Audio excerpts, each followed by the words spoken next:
What is up, SmackNPie? SmackNPie, and welcome back to another Resident Evil video on the channel. Today I don't have big leaks or rumors for you guys, but this one is more related to, let's say, discussion and more of the development aspect of Resident Evil. What game are we talking about? Well, we're talking about Resident Evil 9. So Resident Evil Village just concluded. Me and including many others, feel like there will be no DLC. Many insiders from the industry have said that there are no plans from Capcom for a DLC, but that could be wrong, and we might get a DLC announcement in the coming E3 Capcom event. So we're just gonna have to wait and see on that aspect. But let's talk about Resident Evil 9 for a second, okay? You guys might be like, hold on a second, how did this come up? Well, Dusk Golem. So this is a bit controversial. Many people prior to Resident Evil Village looked up to Dusk Golem as the go-to insider for Resident Evil stuff, but so many things from them came up to be wrong regarding RE Village, so now the reputation has gone a little bit down. Many people will say, okay, you know what, Dusk Golem, we don't look to him anymore for inside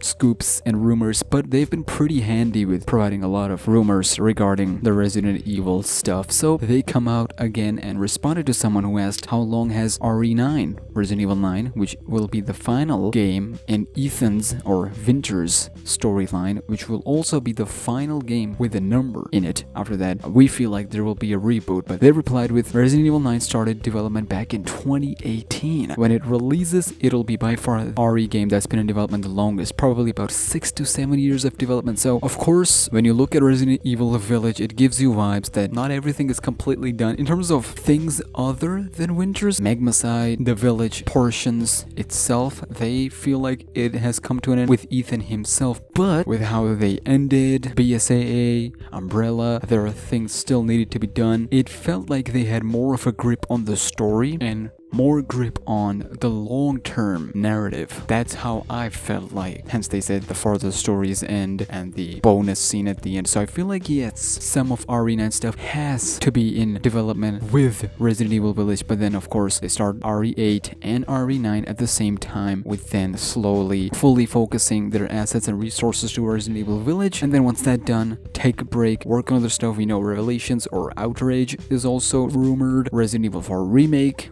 rumored, so we have some hurdles to pass before we actually get to Resident Evil 9, which I feel like won't happen in at least 3 years. So we got RE-verse, Resident Evil 4 Remake, and hopefully, fingers crossed, Revelation 3 to keep us busy until we get the final game of the main storyline, which hopefully concludes everything, and we get a reboot from 10th game, maybe even start a whole new story, a whole new narrative of new characters and whatnot. I know some fans would disagree with me on that aspect, but I feel like, you know, if they don't want to reboot and take the series to completely new characters, make them do nothing with the previous characters, I'm all fine with that. I'm just surprised how they never capitalized on Ethan and shift the paradigm of Resident Evil narrative completely towards a separate, different entity. Make it anything other than Umbrella, BSAA, whatnot. So anyways, we're just rambling at this point. What do you think will happen in Resident Evil 9? What are they gonna do? Because last time when I covered another leak, that insider is claiming that Rose, Ethan Winter's daughter, won't be the protagonist. She will play some sort of role, but she won't be the protagonist. We're just gonna have to wait and see. Comment section is all yours. Subscribe, help me get to 75k. Follow me on Twitter and Instagram, SmackNPie, and I'll see you in the next